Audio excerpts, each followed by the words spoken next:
The survey lander had been on the station's receiving cradle for less than a minute when a load display counted 6 people. Only 5 walked out. Lena Ward, the station's structural engineer, watched them cross the short transfer bridge one at a time.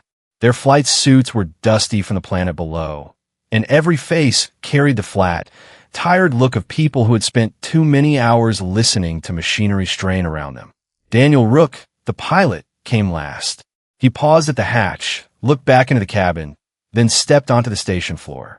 Even after Daniel stepped clear, the display beside Lena did not drop to the lander's empty weight. The cradle knew the mass of the lander, its fuel, its tools, its samples, and every piece of fixed equipment. After subtracting all of that, it still showed one adult-sized load inside the cabin. Combined with the 5 people who had just walked out, the arrival count came to 6. "Run the count again," Jordan Pike, the receiving bay controller, said from the control station. A technician did. 5 suit transmitters answered. 5 names appeared on the return list. The cabin camera showed all 6 chairs empty. "The cradle has not settled," Jordan said. "Give it another cycle." Lena was about to agree when the cushion of the forward flight chair began to sink. It did not collapse all at once. The padding compressed first beneath an invisible pair of hips, then along the backrest, as if someone had carefully lowered himself into the seat. The shoulder belt slid from its reel. The buckle crossed the empty space above the cushion and clicked into place. No one spoke. One of the survey crew took a step toward the hatch. He stared through it at the tightened belt. "Who are you?" For several seconds, nothing happened. Then the empty chair slowly turned toward him. The crew member backed away so quickly that his heel caught the edge of the transfer bridge. Daniel grabbed his arm before he fell. Lena reached the control station and stopped the automatic connection sequence. "Hold the habitat link," she said. "Hold the next pressure test. Nobody enters that cabin." Jordan looked from a chair to the load display. "Then we move the lander to the remote cradle." "Not yet. There's an unaccounted mass inside a vehicle that is attached to my receiving bay. And it just moved through the frame," Lena said. "If that load is crossing the docking hardware, releasing the lander could be the worst thing we do." Jordan's expression hardened, but the disconnect command remained untouched. Lena sealed the inner door of the receiving bay and ordered every sensor to save its data separately. If one system was wrong, she wanted the others untouched by its conclusion. The 5 crew members were moved behind the observation glass, where medical staff could check them without taking them out of sight.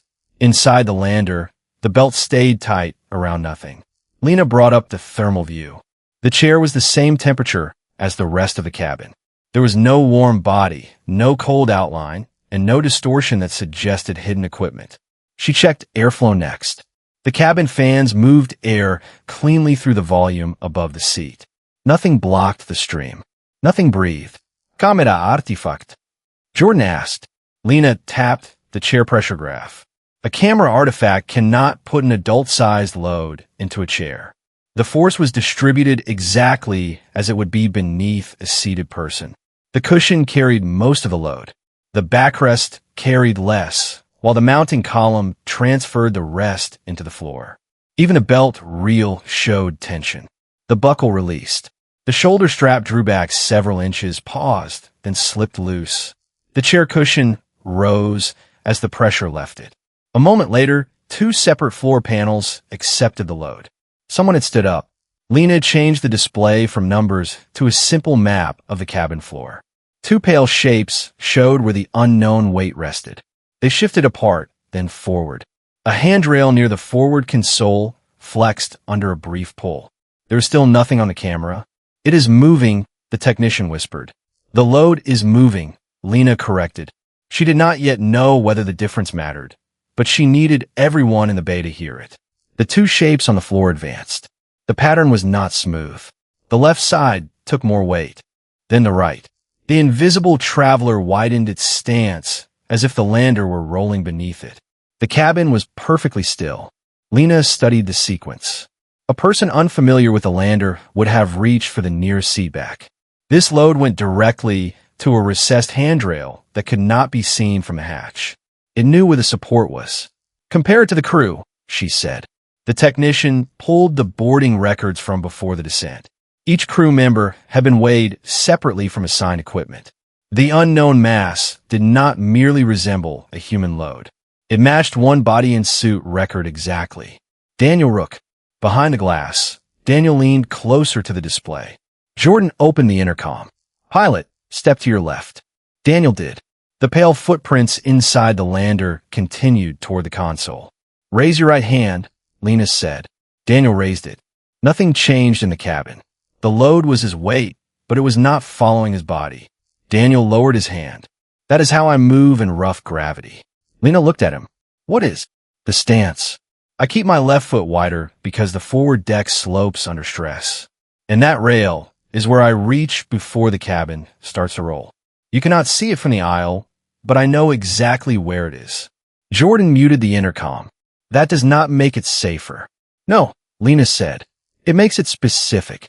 Specific to a man standing outside the vessel. Which means we can test it." Jordan gave her one condition. The lander would remain attached only if Lena could show that the load followed a rule. If it became unpredictable, moved into the docking assembly, or began placing the receiving bay at risk, Jordan would order the separation. Lena accepted. She had no better promise to offer. The lander's main recorder had failed to preserve 11 minutes during ascent from the planet. The surviving data ended while Daniel was still in his chair. It resumed after the vehicle had cleared the strange gravitational region above the surface. Lena pulled up the last clean segment. On the recording, Daniel sat strapped into the forward chair. The vessel shuddered around him. He tightened his shoulder belt, turned the chair toward the side console, and planted both feet as the floor rolled beneath him. Lena looked through the observation glass at the cabin in the present. The empty chair had already tightened its belt. It had already turned toward the same console. The load had already stood with the same wide placement of the feet. She aligned the old record with a new force map. The match was exact. Every movement in the cabin was arriving after Daniel's original movement by the same fixed delay. The old recording showed Daniel press his right palm against the edge of the side console. In the current cabin, that point had not yet taken any load. Lena checked the interval and watched the clock. 3 seconds, she said. Jordan turned toward her. 2. Nothing touched the console. 1. The panel dipped beneath an invisible palm. The technician made a small sound of surprise. Lena did not look away. The old record showed Daniel shifting his left foot inward before the recorder failed. "Next load moves to the center floor plate," she said. "Then the rail loses tension." The pale footprint moved to the center plate. The rail straightened. Jordan folded both arms. "You have a pattern. I have a delay." She checked the earlier movements again. None had repeated. There was no second belt tightening behind the first. No new set of footsteps beginning at the chair. Whatever the lander was doing, it was not playing a short loop. It was moving forward through an old sequence. The crew member who had spoken to the chair stared at Lena through the glass. It turned when I asked who it was.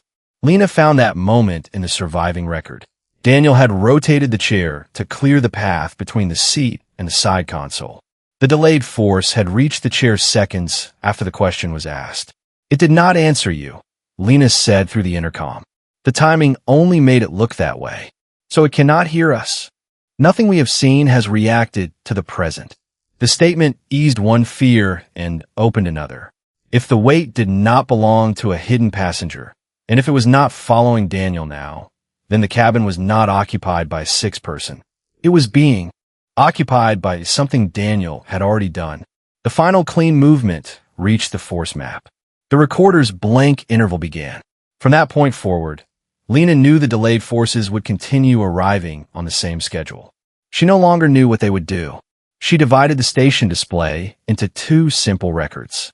One showed the lander as it existed now, including every current pressure and contact. The other showed only the unexplained forces arriving from the old sequence. Keeping them separate mattered. If the station changed pressure or moved a clamp, Lena needed to know whether the resulting strain belonged to the present or to Daniel's delayed actions. Mixing the two could turn an old movement into a false warning or hide a real failure beneath the echo.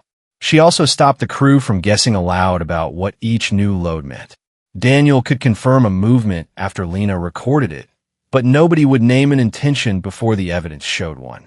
The rule cost them a few seconds, but it made everything that followed more reliable. Once the echo entered the missing interval, every new contact would become part of the only surviving record of those 11 minutes. For the first few seconds, the footprints remained near the center of the cabin. Then both loads shifted sharply toward the left wall. The handrail bent under a sudden pull. One footprint nearly vanished while the other accepted most of Daniel's weight. The pattern looked like a man catching himself when the floor moved without warning. Daniel closed his eyes behind the observation glass. "You remember that?" Lena asked. "The lander rolled harder than the instruments showed. I thought the stabilizers were fighting each other." "Do not tell me what happened next." Daniel opened his eyes. "Why?" "Because I need to know whether the structure and your memory agree. If I fit the force map to your story first, I might see what I expect instead of what is there." He gave a reluctant nod. Lena questioned the other 4 crew members separately while the force map continued to run. None of them had seen the rear coupling during the missing interval. They had been strapped into their chairs, facing forward, with the cabin rolling hard enough to make turning dangerous. One remembered Daniel leaving the pilot's position. Another remembered the short pressure tone. A third believed Daniel had returned almost at once, while the fourth thought he had remained behind them until the shaking stopped. Their accounts disagreed about duration, but not because anyone was hiding information. Each person had experienced the same 11 minutes from a different chair, under stress, without a reliable clock. Lena marked only the points on which they agreed. Daniel had moved aft. The pressure warning had sounded. The cabin had steadied before he returned. The testimony gave her boundaries, not a solution. The structure would still have to supply the missing sequence. The invisible load moved to the side console. A sequence of small pressures crossed 3 controls, not hard enough to operate them now, but precise enough to show where Daniel's fingers had landed. Then the right foot lifted and came down farther aft. Lena traced the route on the cabin plan. Daniel had left the controls and started toward the rear coupling section. The forces did not form visible footprints. There were changes in the way the lander's frame carried weight. Yet as Lena watched the pale marks move, the pattern carried the unmistakable signature of a trained body crossing an unstable cabin. The load stopped near a storage panel. Both feet planted, one hand pressed against the wall. The other reached lower, toward the emergency release housing beside the main coupling. Jordan noticed the destination at the same moment Lena did. "That is docking hardware. It is the lander's internal coupling housing," Lena said, "not the station lock. They share the same load path." "I know." Jordan's hand moved closer to the isolation controls. Lena checked the force direction. The invisible hand was not pulling the emergency release outward. It was pushing the housing inward and slightly down. "Hold the disconnect," she said. "You said it was approaching the coupling. And now I know how." The weight shifted again. Daniel's delayed body leaned hard into the panel. The floor map showed one foot braced behind the other. It was not the stance of someone trying to open a hatch. It was the stance of someone trying to keep something closed. Lena opened the intercom. "Daniel, tell me what you remember from the point after the roll." He took a breath. The pressure warning came on. Not a full cabin loss, just a differential across the coupling seal. "What did you do?" "I left the chair. The automatic lock showed green, but I felt a kick through the deck. I went back to check it." "Did you see damage?" "No, the cover was in place. The indicator cleared before I reached it." The force map showed his old weight pressing harder against that same cover. "You did more than check it," Lena said. Daniel looked at the moving loads. "I remember putting my shoulder against something. For how long? I don't know." The cabin was shaking. Then everything settled and the pressure warning went away. The lock stayed green for the rest of the flight. His memory gave the force a purpose, but it did not explain the cause. He had not seen beneath the cover, and the lander's missing record contained no pressure history, no video, and no structural measurements from those 11 minutes. Lena focused on what the cabin was showing her. The invisible shoulder pushed against the housing. One hand pulled on the recessed rail. Both feet drove into the floor. The total remained Daniel's exact flight weight, but its distribution changed as he turned his body into a brace. A narrow strain gauge near the coupling flickered. The change was tiny. It vanished as soon as the load eased. "Show me that again," Lena said. "The force only happened once," the technician replied. "Not the force. The structure."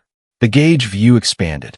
Most of the coupling ring remained still, but one line along the inner bracket had flexed by a fraction more than its neighbors. The movement was too small to trigger an ordinary fault. Under no load, the bracket returned to its expected shape. Lena checked the inspection camera.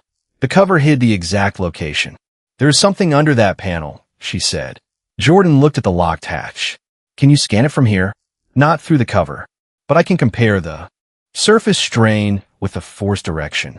She compared the delayed shoulder load with the bracket's movement. As the load increased, the lines separated slightly. When the force eased, it closed. It behaved like a crack that opened only when the joint was loaded in the right direction. Jordan's voice became quieter. "If the coupling is cracked, we separate now." Separating pulls through the same bracket. Remaining attached will put station pressure across it. Not until the next test, which cannot happen with an unknown failure. Lena knew Jordan was right about the danger and wrong about the remedy. She needed more than an objection. She needed a model that could predict what the joint would do. The missing recorder offered no model. The delayed forces might. She returned to the start of the anomaly. Before the recorder failed, the lander's inertial sensors had begun disagreeing with one another. One measured a downward load before the vehicle changed direction. Another recorded the change in direction first and the load afterward. The central system had tried to arrange those readings into a single timeline, failed, and marked the next 11 minutes as corrupted. The station had assumed the data was destroyed, but the structure had experienced every force, whether the recorder understood its timing or not. Lena displayed the old gravitational readings beside the current load map. The same delay ran through both. The strange field above the planet had not merely pulled on the lander. For a short interval, it had separated an action from part of its mechanical effect. "You think the planet copied him," Jordan said. "No, there is no copy." "Then what are we measuring?" Lena searched for an explanation that would be useful rather than complete. She was not a field physicist, and pretending otherwise would only hide what she knew. "Think about an echo," she said. "A cliff does not copy a person. It holds the sound long enough for the same voice to arrive twice. The field held part of the load Daniel put into this cabin. Now the structure is receiving that load again." "Await echo," the technician said. "Yes." Jordan studied the cabin map. "An echo cannot crack a coupling. Sound can break glass if the conditions are right. This is real force. If it returns while the station applies a new load, the two forces add together." Daniel touched the observation glass with his fingertips. Inside the lander, the rail pulled under the delayed force of his hand. The matching movements were close enough to be unsettling, but they were not truly simultaneous. The man stood outside, watching an old physical consequence of himself continue without him. "How much is left?" he asked.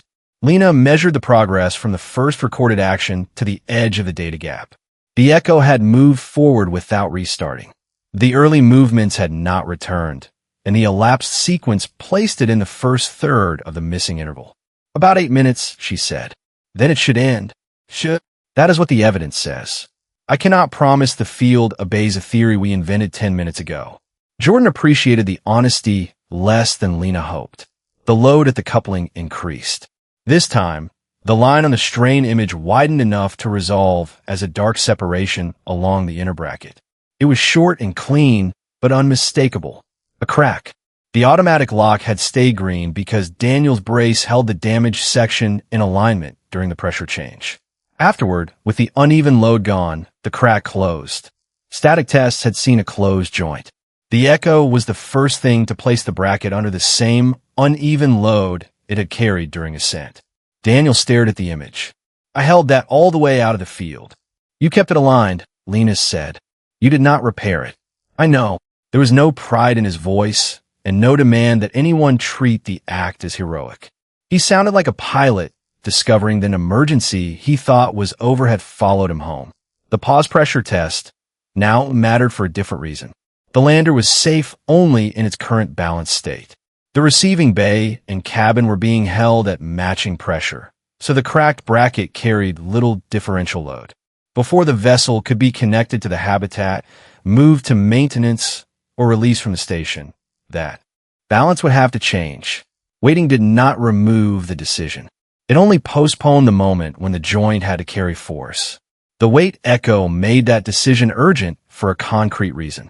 Its remaining sequence contained the exact load that had exposed the hidden damage. Once the echo ended, the station could keep the lander still, but it would lose the only natural way to observe the bracket under the original distributed force. Lena did not yet know whether that force could help with the repair.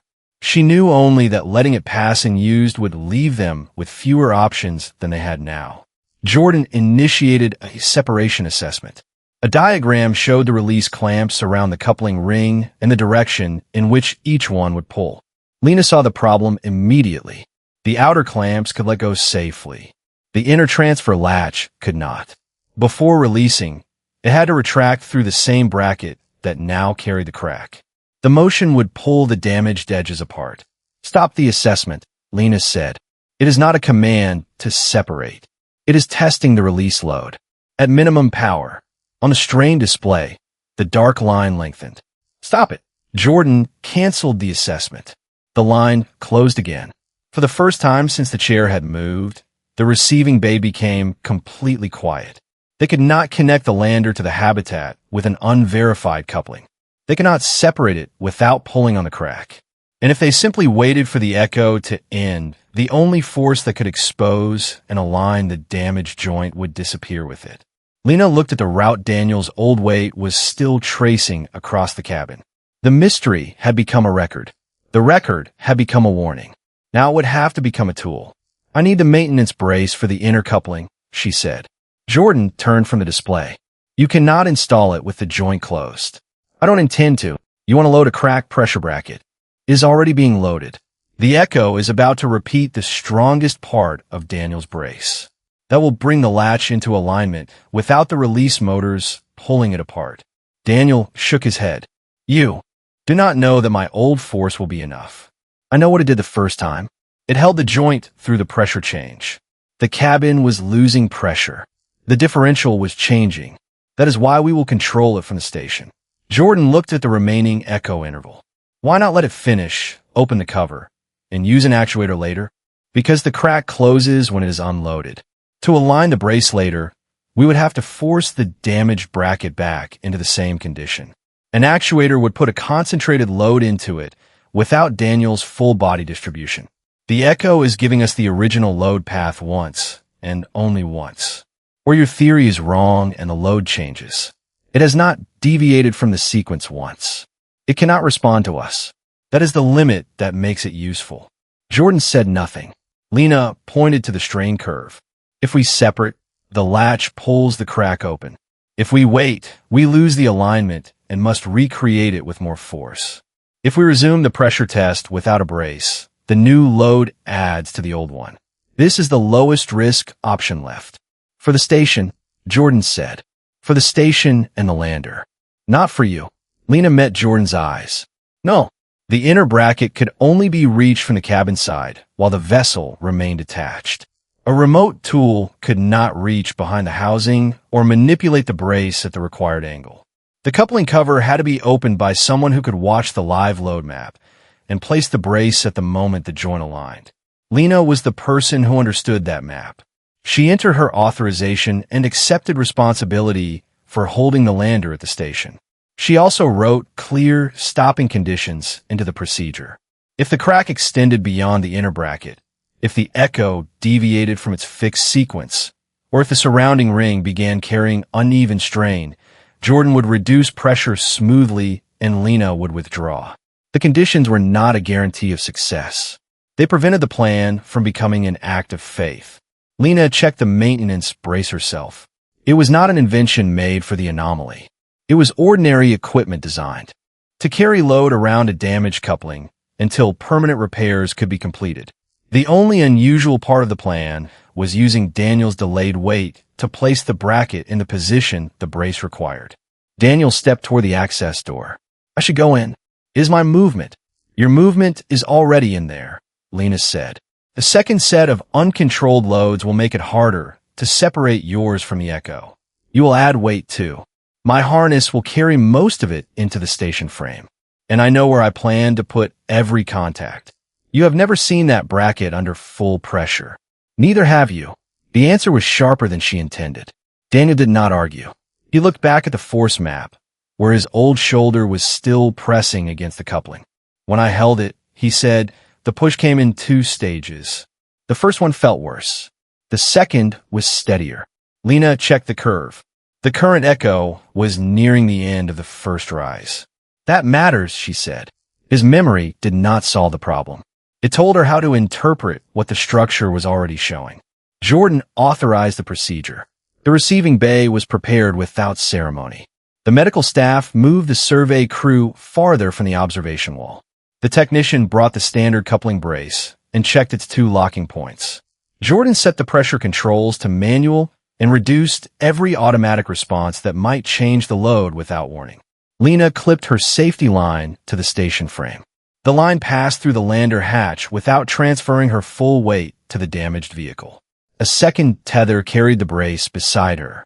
Before opening the inner door, she reviewed the rules one final time.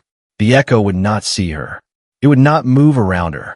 It would not repeat a force because she missed it. It would apply each old load to the same parts of the cabin at the same interval, whether those parts were ready or not. Pressure stays at the current level until I have the cover open, she said. Confirmed, Jordan replied over the headset. No automatic correction. Confirmed. If I call a stop, reduce smoothly. Do not dump the differential. Understood. Daniel's voice came next. The second push started after my right foot slid back. Lena looked at the pale force map on her wrist display. Only speak when I ask, Daniel. Understood. The door opened. The cabin looked ordinary. That was the most difficult part. The chair was empty. The aisle was clear. No shadow crossed the floor, and no outline disturbed the air. Yet a floor panel near the rear coupling was carrying the weight of a human foot. The recessed handrail was pulled downward by fingers that did not exist. Lena let the safety line carry most of her weight and placed one boot on a marked safe panel. The station sensors tracked the harness and her boot as present-day loads, keeping them separate from the echo on her wrist display. She moved slowly to the coupling housing. There was nothing invisible for Lena to strike or brush against. Daniel's delayed load existed only at the pieces of hardware he had touched. The floor accepted his old weight. The rail accepted the pull of his hand. The housing accepted the pressure of his shoulder. There was no invisible man in the aisle. There was only the cabin remembering where a man had touched it. Lena released the coupling cover. It resisted at first, held by the slight distortion beneath it. She waited until the echo eased, then lifted it clear. The crack was visible now. It ran along the inner bracket beside the latch, narrower than a thread when unloaded. The edges separated whenever Daniel's delayed shoulder force returned. Visual confirmation, Lena said. Crack follows the strain line. No branching. Jordan answered at once. Do you still recommend continuing? Yes. Lena secured the first end of the brace to the intact side of the housing. The second end hovered several inches from its locking seat. It would not fit until the cracked bracket moved into alignment under load. She checked the force map. The echo was approaching Daniel's strongest brace. Begin pressure rise at the agreed rate. The sound inside the lander changed before anything visibly moved. A low creak traveled through the walls as the station increased the pressure differential across the coupling. The crack opened by fraction. The old force arrived on the floor. One foot planted near the housing. The other remained behind it. The handrail dipped. Daniel's delayed shoulder pressed inward. The bracket shifted toward alignment. Lena guided the free end of the brace toward its seat. It stopped short. Alignment is low by 2 millimeters, she said. Pressure is exactly on profile, Jordan replied. The new brace is changing the load path. That possibility had been part of Lena's risk model, but seeing it happen was different. The Echo was reproducing Daniel's old force perfectly. The structure receiving that force was no longer identical because Lena had attached half of a repair to it. The past would not adjust for the present. The delayed shoulder continued pressing at the original angle. The bracket moved, but the added brace drew part of the load away from its former route. "Do we stop?" Jordan asked. "No. Hold the rate." Lena shifted the brace within its allowed joint. The free end rose slightly, then slipped sideways as the crack opened farther. A warning tone sounded in her headset. "Strain is increasing at the damaged edge," Jordan said. "I see it. It is approaching your limit." "Not yet." Lena looked at the map. Daniel's right foot had not moved back. The second push had not begun. "Daniel, what happened between the first and second load?" He answered without delay. The lander rolled toward the coupling. "I lost my left footing. I moved my right foot back and lowered my shoulder." On the map, the left footprint lightened. Lena stopped trying to force the brace upward. Daniel's first push had never been the alignment she needed. It had only prevented the latch from opening farther while the cabin rolled. The right footprint slid back. "Second stage," Daniel said. His delayed body lowered. The handrail load changed direction.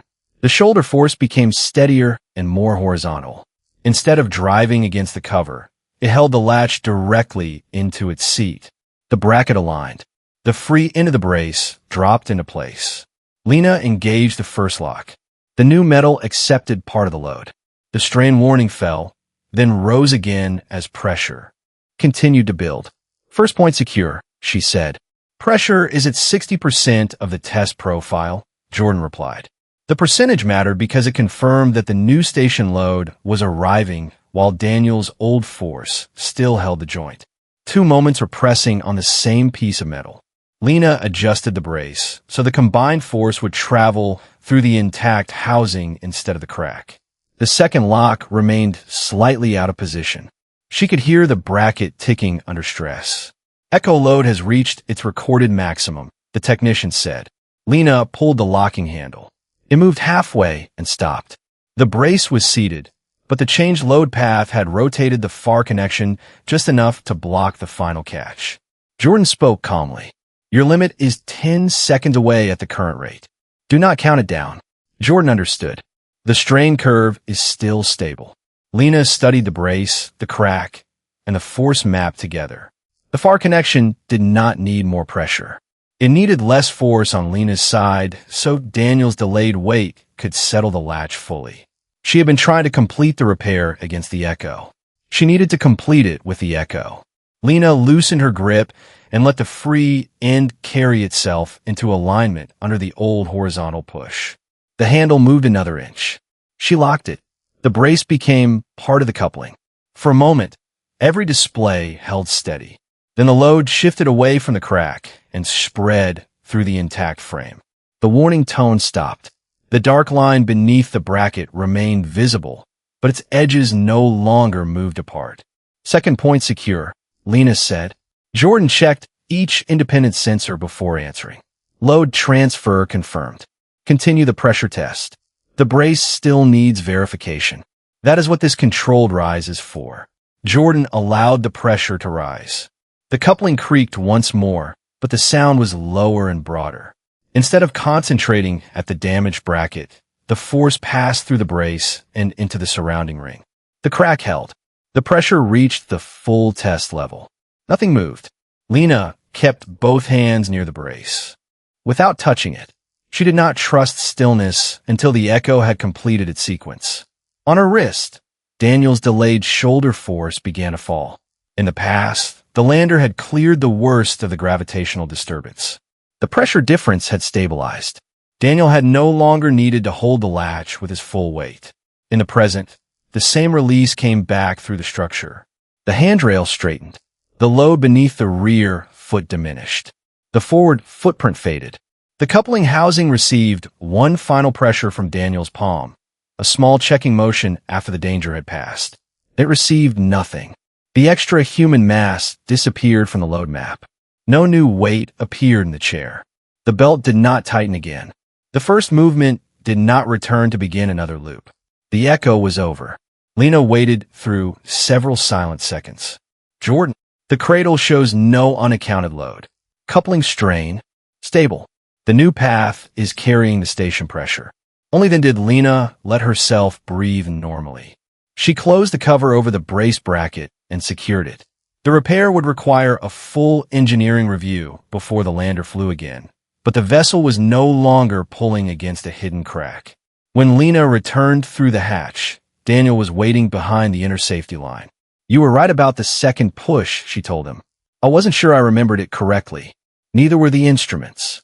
He glanced past her into the cabin. "Is it gone?" "The extra load is gone." "That is not exactly what I asked." Lena understood. Watching one's own weight move without one's body made technical language feel insufficient.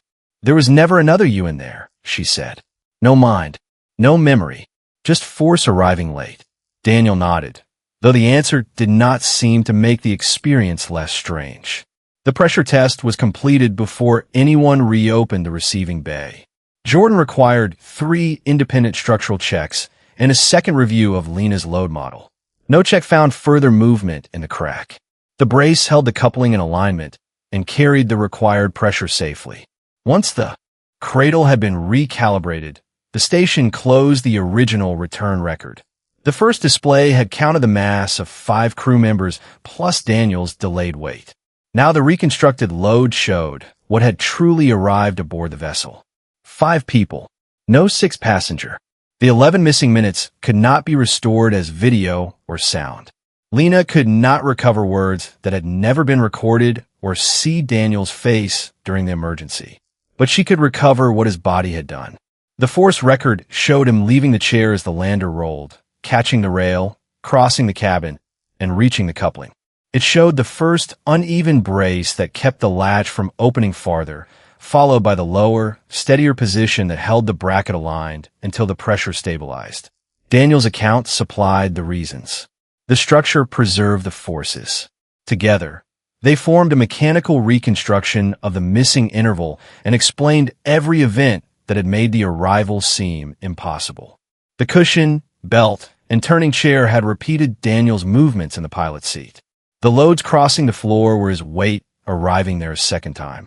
The rail carried his delayed pull, and the coupling revealed the old brace that no static inspection could expose. Each event had seemed to suggest a person. Together, they described an action. Jordan read the finished summary at the control station. "If we had separated when the chair moved, the inner latch would have retracted through the crack," Jordan said. "Yes. And if we had waited until the echo ended, we would have had to force the bracket open again to align the brace." Jordan looked at the repaired coupling through the inspection camera. Then holding the lander was the correct decision. It was not an apology, and Lena did not need one. Jordan had responded to an unknown hazard with the safest rule available. Lena had changed the decision by changing what they knew. "Add the pressure profile to the permanent procedure," Lena said. "If another vehicle returns from that field, no one disconnects it until delayed loads are ruled out." "You think this can happen again?"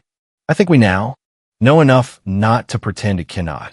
That was as far as Lena was willing to go. The exact physics of the planet's field would keep other researchers occupied for years. Her responsibility ended with the vessel, the evidence, and the choices that evidence required. Daniel remained near the observation glass after the rest of the crew had been cleared to leave. On the other side, his flight chair sat where it had been throughout the investigation. The cushion was flat. The shoulder belt lay loose across the seat. "I kept thinking the warning had been a sensor error," he said. "It was a real warning. Then it cleared, because you changed the load." Daniel gave a quiet laugh without much humor. "So, the system decided the problem was gone because I was holding it shut. Systems are good at reporting conditions. They are not always good at reporting reasons. And people are?" Lena considered the question. "People remember reasons. Structures remember forces. We needed both." Daniel looked at the empty chair a final time. It felt like watching a version of me that didn't know I was watching. It didn't know anything. "I know." This time, he sounded as if he believed it. Lena completed the incident file without calling the phenomenon a passenger, an entity, or a duplicate. Those words suggested that something had traveled with the crew. Nothing had. The planet's field had delayed a mechanical consequence. The lander had carried that delay home in its structure, and the station had measured the same man's weight at 2 different times. There had never been a 6th person. There had only been Daniel Rook's weight arriving late, carrying the physical record of what he had done when no recorder could preserve it.